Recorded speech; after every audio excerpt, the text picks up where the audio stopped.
每一年嘅亞洲小姐競選都係全城熱話，泳裝環節更加係備受矚目。喺呢一日，一眾 ATV 2012亞洲小姐競選總決賽嘅候選佳麗就着起泳裝會見傳媒。我哋馬上睇下記者會嘅情況。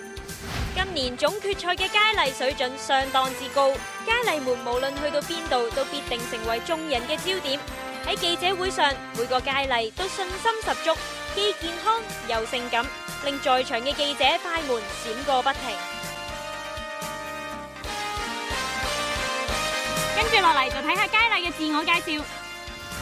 我係1號鄭敏儀，我代表新加坡，今年24歲。我嘅興趣係唱歌、跳舞同作歌詞。大家好，我係2號葉思琪，今年19歲，代表馬來西亞。我嘅興趣係賽車同泰拳。認識完候選佳麗之後，記得參與競猜冠軍遊戲。投票方法及詳情可以參閱 ATV 嘅網站。